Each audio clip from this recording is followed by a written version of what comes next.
School की छत पर भूत।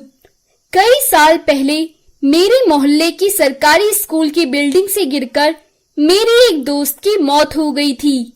हालांकि मैं आज भी इस बात को नहीं मान सकती, क्योंकि मैं जब उसे मिलने बुलाती हूँ वो आ जाती है, पर मेरे घर वाले कहते हैं वो मर चुकी है। आज मैंने उसे मिलने बुलाया और बहुत हिम्मत करके उससे पूछ ही डाला, तो जानती है क्या सोनम, हमारी स्कूल की बिल्डिंग से एक लड़की की मौत हो गई थी, पर स्कूल वालों ने उस बात को दबा दिया था ताकि स्कूल की रेपुटेशन खराब ना हो। सोनम बोली, सिर्फ बात को ही नहीं दबाया, मुझे भी स्कूल के पीछे वाली जगह में दफना दिया था उन्होंने। उसका ऐसा कहना ही था कि मेरे रोंगटे खड़े हो गए। मुझे चारों तरफ अंधेरा दिखने लगा। मेरी काटो तो मानो खून नहीं जैसी हालत हो गई। मैं अब समझ चुकी थी कि मैं किसी इंसान के सामने नहीं, एक आत्मा के सामने खड़ी हूँ। मैं डर से कांपने लगी थी। तभी सोनम रोने लगी। उसे रोता देख मेरा डर कुछ कम हुआ। मैंने उससे पूछा, आखिर उस दिन हुआ क्या था? मैं तुम्हें न्याय दिलाऊंगी सोनम, बोलो उस दिन क्या हुआ था? सोनम बोली, पीटी के रणदीप सर ने मुझे बैडमिंटन खेलने के लिए छत पर जाने को कहा। उन्होंने कविता के साथ छत पर जाकर प्रैक्टिस करने के लिए कहा।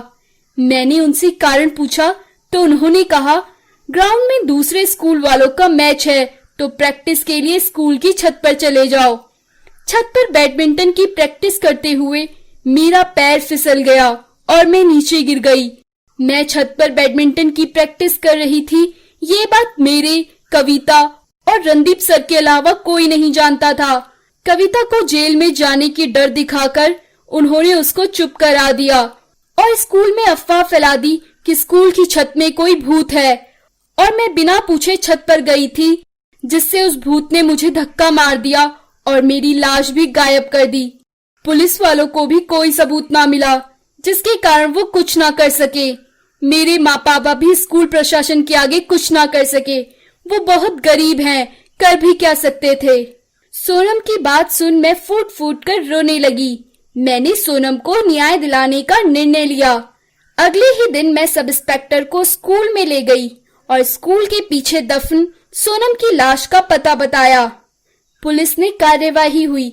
रणदीप सर को उनकी गलती की सजा मिली और स्कूल के प्रिंसिपल को भी बात छुपाने की और लापरवाही की सजा मिली। अब शायद सोनम की आत्मा को शांति मिल गई होगी। मैं जब भी उसे याद करती हूँ, उसकी यादें ही आती हैं, वो खुद नहीं आती। ऐसी ही और कहानी सुनने के लिए हमारे चैनल को सब्सक्राइब करें और लाइक बटन दबाना ना भूलें।